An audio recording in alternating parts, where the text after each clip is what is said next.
Welcome to the Proceedings podcast. I'm Bill Hamblet, the editor-in-chief of Proceedings at the U.S. Naval Institute. Today is Friday, January 6, 2023, our first episode of the new year. Good to have you on board, everybody. Today's show will be the highlights of the January proceedings. But first, this episode is brought to you by Blue Cross Blue Shield Dental Coverage. I can't help myself from smiling right now. That's because I have Blue Cross Blue Shield FEP Dental. I pay no deductible for in-network services. My in-network preventive care is fully covered, including 3 cleanings a year, and plans start as low as $20 a month. Learn more at bcbsfepdental.com. All right, welcome back. My guest today is the Deputy Editor-in-Chief of Proceedings, Bill Bray, Captain, U.S. Navy retired, and my cohort, my partner in crime. Bill, welcome back to the show. Thank you, Bill. It's great to be here, and Happy New Year. Happy New Year. So the January issue is out. It is awesome. It's got a great cover image, shot of an SM-2 coming out of VLS cell on a U.S. Navy DDG. And it's also the first issue of 2023, which is our 150th anniversary year at the U.S. Naval Institute. So on 9 October of this year, we will be officially, that is our birthday, but we're kicking off a celebration all year long in Proceedings of our sesquicentennial. So Bill, just describe what we're doing in terms of extra pages in Proceedings and how we're marking the landmark. Yeah, sure. So each issue, starting with this one, as you mentioned, has eight extra pages at our expense. That will takes kind of a look back. Little heftier magazine. Little heftier. Yeah, 104 pages this month. It looks back really the whole 150 years or so on a specific topic. So for that is a topic that has abided most of the Institute's history. So surface warfare weapons is the first topic, and our eminence grise, so to speak, at the Naval Institute, Dennis Clift, is taken on this task to go back into the stacks, so to speak, and look at many articles. You can only include a little bit because there's so much volume, but to look back at the different decades and some key articles on Navy weapons. And so I think, for me, of course, I'm biased, but I'm a little bit of a geek on this. I think it's fascinating, and it really highlights the depth of content and analysis that exists in the pages of Proceedings and at the Naval Institute generally. Really unparalleled.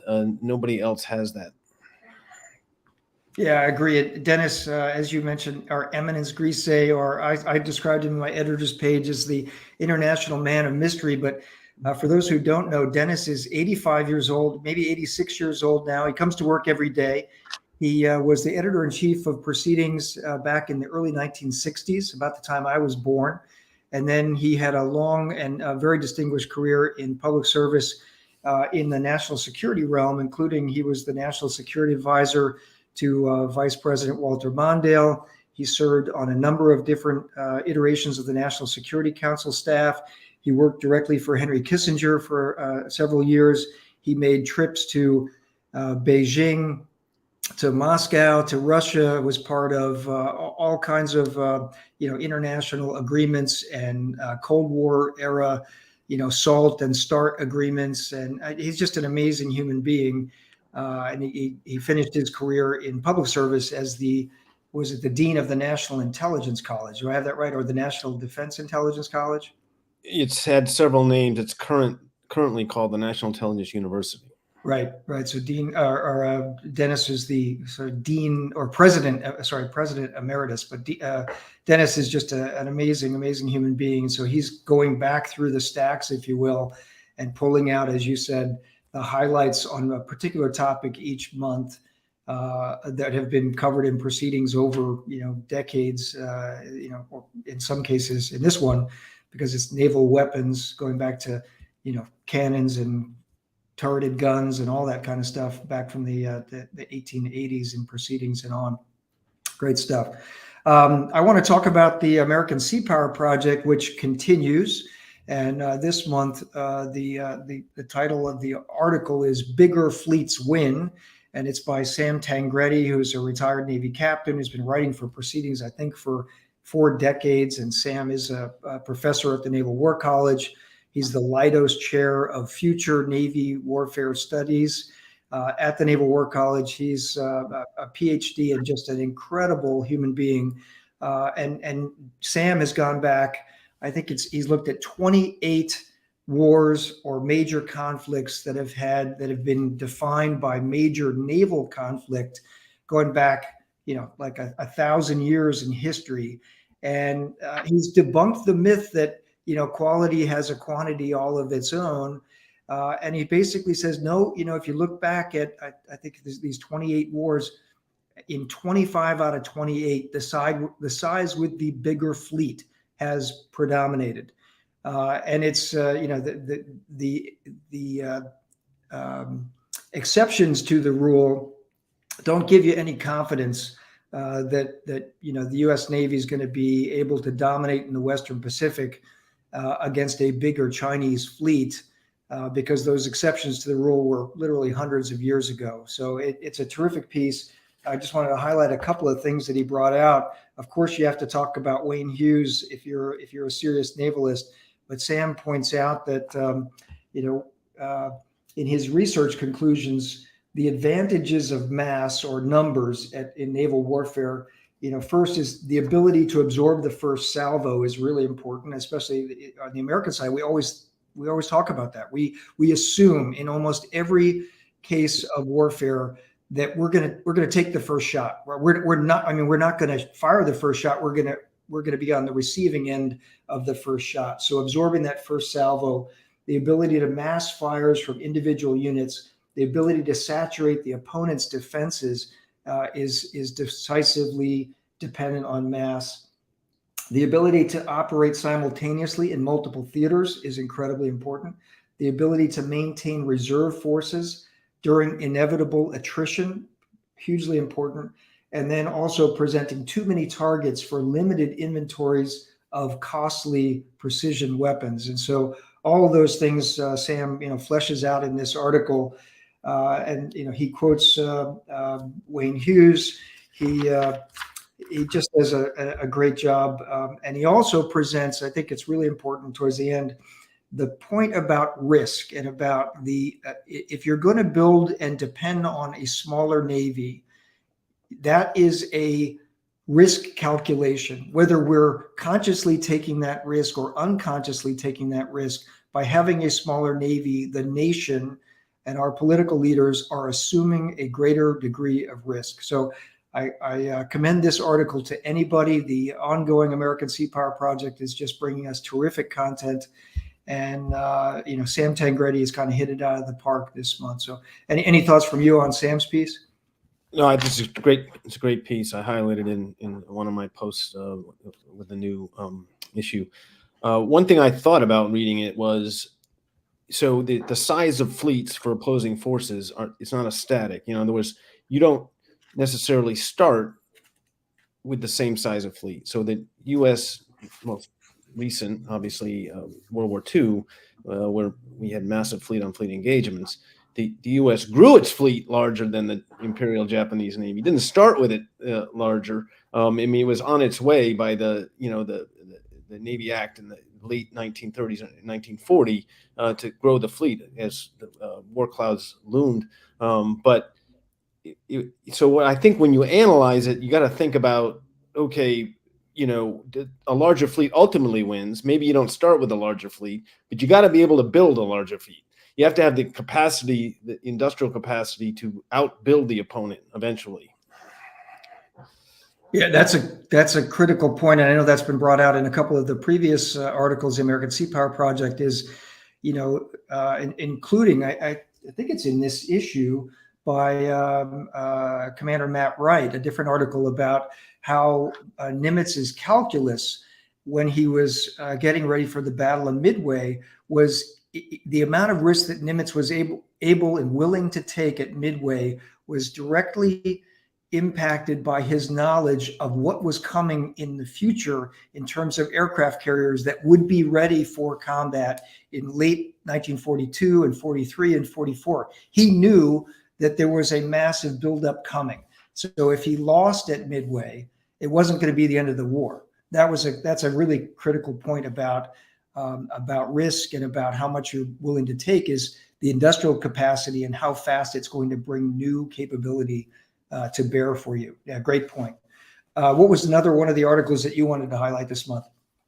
We talked about Dennis's, so we'll move to the article on the titled "Assessing the Expeditionary Sea Base," and this has got three authors: Captains Daryl Cardone, Commander Ben Coyle, and Lieutenant Commander Daniel Murphy. They were the command element on the blue crew of ESB Lewis B. Puller. Now, what is an ESB, right? So for the first great thing about this article is you get a good deep dive into what these ships are. There's only three of them, and what they're doing.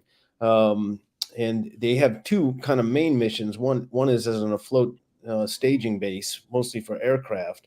They operate in CENTCOM, and which the geography that CENTCOM deals with in the littorals and everything make it really an ideal place for these ships to operate. It also has an airborne mine countermeasure mission.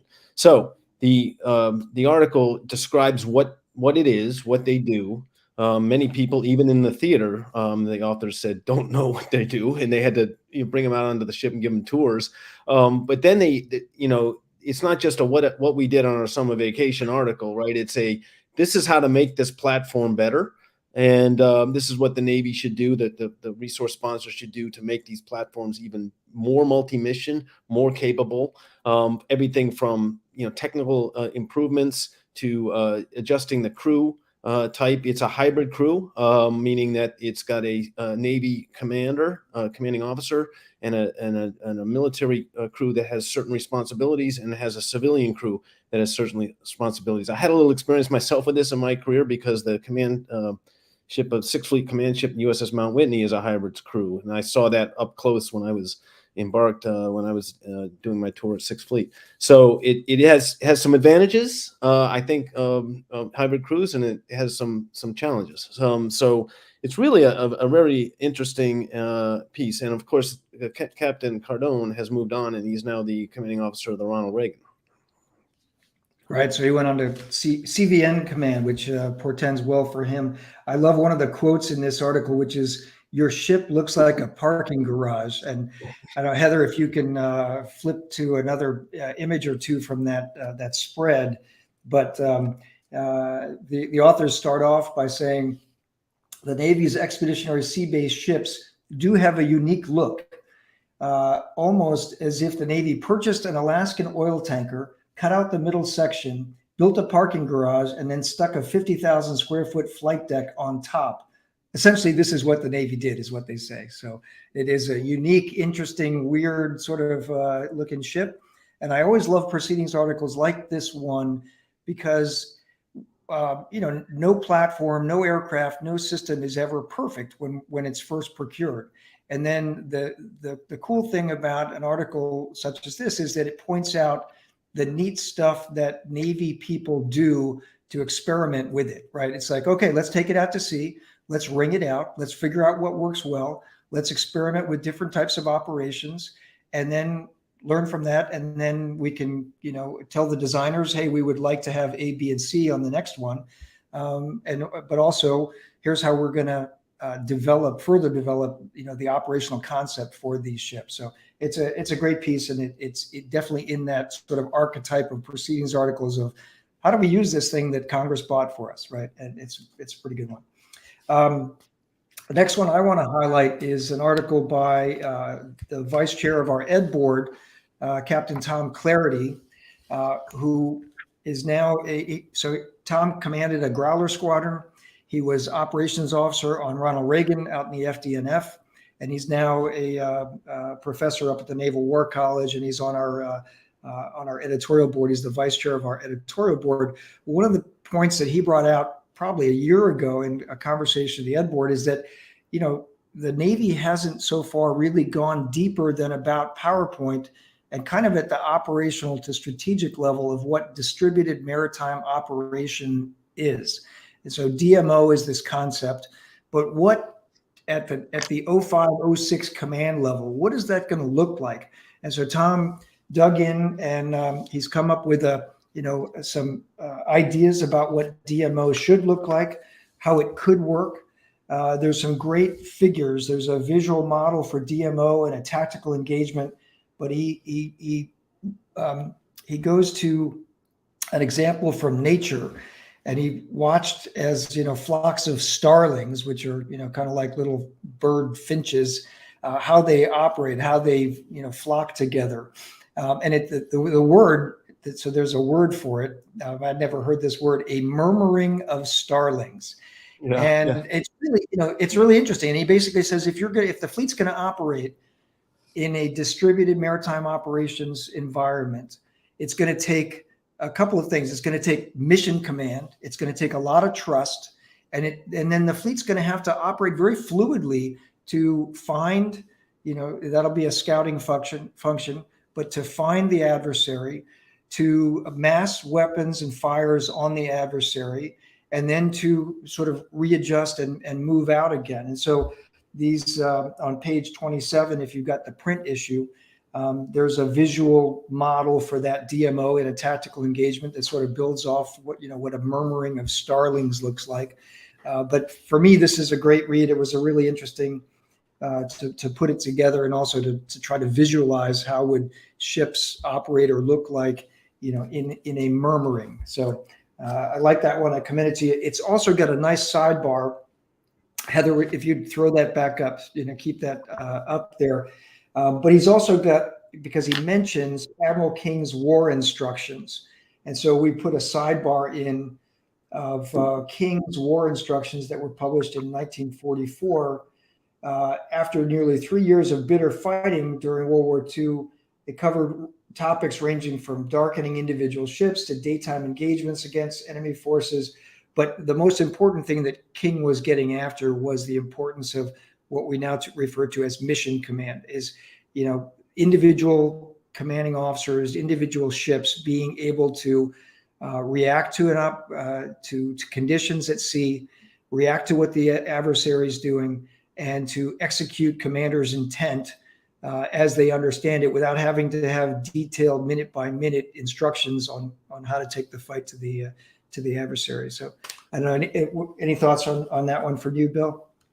Yeah, no, I thought the same things you did. Another great thing about Proceedings and why it's here is to do this, to look at the concepts that the Navy is, that are official, become sort of official Navy concepts, and then saying, okay, how is this actually going to work? And then do the deep, the work and the deep dive and thinking about it. And officers like Tom, are just great at doing that. And this is really exactly the right forum to do it in. Yeah, exactly. What was another one you wanted to highlight? So I'd like to highlight our first professional note in this issue. So for our listeners, there are some things that Proceedings has been around since 1870s, of course, and some things have changed, some things have not changed. One of the things that hasn't changed is the professional notes. You can open a volume of Proceedings from 1877, for example, and see the professional notes in there. So they're much longer. They have a lot of science in some of them, and but they are professional notes. So this one is about damage control. And as a former SWO myself, early in my career, anybody who has served on a ship and done damage control drills can appreciate this. So the first thing the CO has to do is make sure that the crew can do, the basics, can man the repair lockers, operate the equipment, do, sort of basic damage control, command and control, communications, keeping people. And that's all important. You've got to be able to do that. And with a crew that, generally turns over a lot between deployments, you kind of start from, scratch again after when you're in the basic phase. And Lieutenant Commander Zach Zero, the author of this, says that, that's fine, but that's not really what happens when a ship gets hit, right? It's very much more complicated and the crew needs to be able to do damage control in a very confusing and harrowing environment. And he gives several examples, such as the Stark incident in 1987. And he's advocating in this professional note that we've got to do more complicated, more kind of visceral damage control training at sea to prepare these crews for what it, actually would be like. I mean, as much as you can. And, losing people, parts of the repair locker won't even show up because they'll be, injured or dead, and these are kind of things. And in injecting this sort of realism, this combat realism into it is what needs to happen, and it's not happening. Yeah, it reminds me of the chief petty officer who wrote Every Sailor a Damage Controlman a couple of years ago. I'm drawing a blank on his name now, but we had him on the podcast. Chris Minor. Yeah, sorry. Now Chief Petty Officer Chris Minor.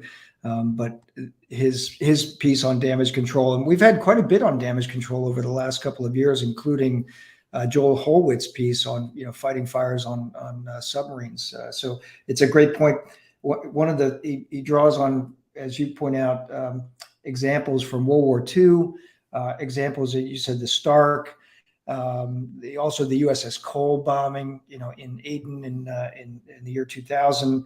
But some of the stark realities, like when you're fighting a fire, when you're up close in a very hot compartment fire, the amount of time that sailors can endure on that fire might be measured in seconds or small numbers of minutes, right? And so having to swap out the people on fighting a fire, it's not going to be the same three sailors on leading the hose team until the fire is out. You might have to swap out sailors every couple of minutes because they get too hot, they get exhausted, they're sweating, they're in their gear, and they're just exhausted. Anyway, really, really good, very realistic piece by Zach Zero. I like that one.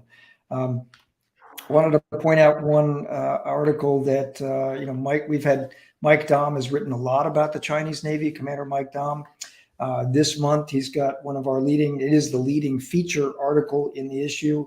It's titled Lessons from the Changing Geometry of PLA Navy Carrier Ops. So the first Chinese aircraft carrier has been operational for a few years. And as Mike points out, they've been taking a pretty cautious, sort of conservative approach to building that capability and then exercising it at sea. But in 2021 and 2022, the Liaoning operated in the Miyako Strait. It operated out in the Philippine Sea and in the East China Sea. It operated east of Taiwan. It operated within the Japan ADIZ and the Taiwan ADIZ. And Mike is an expert on China. He spent much of his career in the Navy analyzing the Chinese Navy, and now he's worked for Johns Hopkins Applied Physics Lab, and now he works for MITRE, and he continues to be a senior analyst on China. He also served as a naval attaché in China, and he spent a lot of time in his U.S. Navy career operating on U.S. aircraft carriers. So he knows a bit about carrier operations, both watching the Chinese and also from his experience as an AI, an air wing or air squadron intelligence officer in the Navy. But one of the things he brings up is blue water ops. So the U.S. Navy, we always talk about blue water ops, the carrier strike groups and air wings getting their blue water ops certification.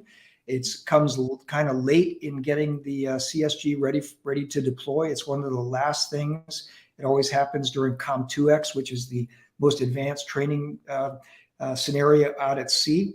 And so he brings up that where the Liaoning operated for some of this flight operations actually connotes the possibility that they did true blue water ops, which is you either land 100% of your aircraft back on the carrier or somebody's going in to drink, right? Because you're so far from a land base, you're so far from a place where, back ashore where you can land your aircraft.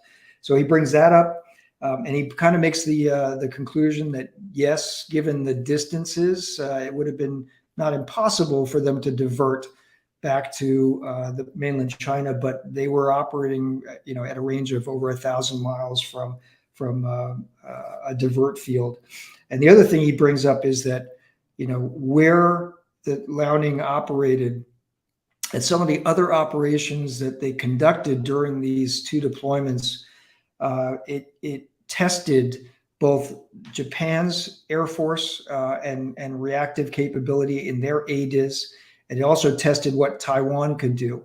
And that while Liaoning operated east of Taiwan, the Chinese also did a lot of Air Force or air operations to the west of Taiwan. So they were operating in the Taiwan Strait while Liaoning was out east of Taiwan. And so it tested, the Chinese were able to run a test, against watching how the Chinese or the Taiwanese would react to threat axes on both sides, and the Japanese as well. So that a couple of really interesting things that are brought out in this, great detailed level. I don't think you could find a more detailed level analysis, perhaps even at the classified level, but, Mike is taking this into the unclassified realm and providing something that I think most of us would only see in the classified realm.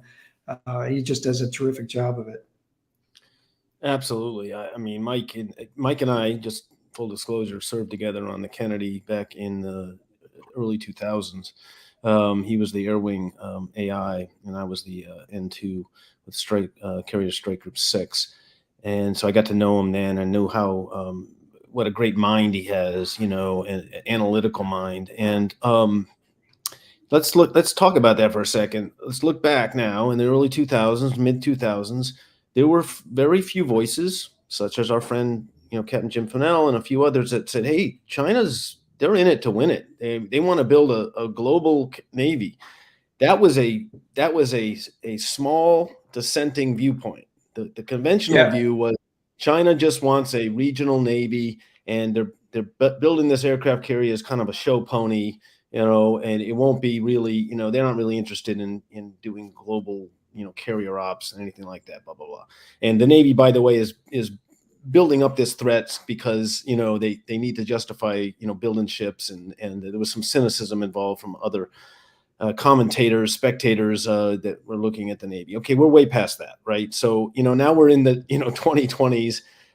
This is the third aircraft carrier is going to be, launched, or it's launched, but it's going to be in commission soon. It's much better. The Chinese are, as Mike points out, they're very careful, very diligent. They study us, and they're doing this. And I think often, as I teach my class at the Naval Academy, that when I look at these midshipmen, what kind of Chinese Navy are they going to be looking at when they're going into their command tours in, 20 years or so? It's really daunting. But the China, you can imagine the Chinese doing a carrier deployment to the Eastern Pacific. And or to the Mediterranean in a year or two, right? I wouldn't be surprised. It was not too long ago, 10 years ago or so, that we were sort of surprised to see the Chinese join the counter-piracy task force in the Middle East off the coast of Somalia. And everyone thought before they did that would really be a challenge to them. And then they did it, and then they've sustained it, and they've been part of it since then. We've seen Chinese small detachments, 2-3 ships, including an oiler, go all the way into the Mediterranean, all the way up into the Baltic Sea. Jim Fennell was on the show back, I think, in August, and he talked about visiting some of those Chinese ships in Kiel, in Germany, right after deploying, essentially halfway around the world. And as you point out, Liaoning was the hull that they bought from the Ukraine, right, which was originally built or started construction as a Soviet Navy carrier. And then they bought it, they brought it over, they converted it, they finished it out. Now that it's an operational ship, they built another one entirely indigenously based on Liaoning. And now they've built a third carrier, which is a new design of carrier called the Fujian. And the Fujian has got electromagnetic catapults. Yep. And as Mike points out in this, the Type 003 Fujian carrier one of the advantages it's going to have, because instead of just being a ski jump aircraft take off under their own power, the electromagnetic catapults are going to allow the Chinese carrier to have an E-2D-like aircraft, an airborne early warning and control system aircraft like our E-2D. And they've just built this thing called the KJ-600 airborne early warning aircraft. And so that aircraft is now operational. We've seen pictures of it. It looks very much like an E-2. But with the electromagnetic catapults, they'll be able to launch that, not just fighters, not just, the fighter aircraft, the strike aircraft, but also launch the AWACS capability that can get up to 30,000 feet and give a much, much broader viewpoint of the battle space to the carrier striker. One last thing on this one that I'll point out is that Mike very smartly not just counted the carrier, because for the Chinese, for any Navy, it's not just about the carrier, it's about all of the capabilities in the carrier strike group. And he points out that the Renhai type cruiser, the Type 3 Liu Yang destroyers, and a Type 52C Liu Yang 2 destroyer, that all the ships that accompanied the Liaoning during its deployments in the Philippine Sea, that they possessed a total of 352 vertical launch cells. So this was a carrier strike group that, yes, it had a carrier, yes, it did, fixed wing sorties. And compared to a U.S. Nimitz class carrier, we're not talking about 100 sorties a day. We're really talking about a few dozen sorties a day. But that carrier strike group had cruisers and had destroyers and had VLS capability for both anti-air warfare, missile defense, and anti-ship cruise missiles, and long-range strike capability. 352 VLS cells accompanying the carrier on its deployment. So, impressive capability, as you point out. This is not the Navy that we thought the Chinese would have, when we were looking at it 20, 30 years ago. This is a rapidly building, advancing, and now testing at sea their capabilities. Pretty impressive. So, okay, well, that is the January issue, the surface warfare issue of Proceedings. Any parting shots, Bill? No, it's a great issue. I think it's really a fantastic issue. One of the best ones we put out in recent memory. And the Surface Navy Association's annual symposium is next week, which is why we do the Surface Navy issue in January to coincide with that. So hopefully some of these articles will get some discussion there. Yeah, exactly. And so Kelly Welsh, our Director of Outreach and Marketing, and I will be at SNA. So if you're at the Surface Navy Association Symposium in Crystal City, 10, 11, 12 January. So that's just next week. I'll be there on the 10th. I can't be there on the 11th because of our monthly editorial board meeting, but we'll be recording some episodes of the Proceedings podcast at SNA. Not live, they'll be recorded, and then we'll broadcast them afterwards. But if you're at SNA, please stop by, visit the booth, watch a recording of the podcast. If you are not a member, if you become a member at SNA, we'll give you a great T-shirt. We've got new Proceedings T-shirts with a picture of a DDG on the front. So the first, until we run out of T-shirts, people who stop by and sign up for membership in the Naval Institute, we'll get a free T-shirt. And we'll also have Jeff Cares, who's the author of a Naval Institute press book, signing copies of his book on the 11th. So next Wednesday at our booth at SNA. So looking forward to seeing people at SNA and hearing the presentations and doing some episodes of the podcast. All right. Well, that wraps up another episode of the Proceedings podcast, this time brought to you by Blue Cross Blue Shield Dental Coverage. I can't help myself from smiling right now. That's because I have Blue Cross Blue Shield FEP Dental. I pay no deductible for in-network services. My in-network preventive care is fully covered, including 3 cleanings a year. Plans start as low as $20 a month. Learn more at bcbsfepdental.com. All right, that wraps up another episode. If you enjoy the show, like us, subscribe to the channel, tell your friends, become a member at usni.org/join. Until next week, remember, victory begins at the Naval Institute. Happy New Year.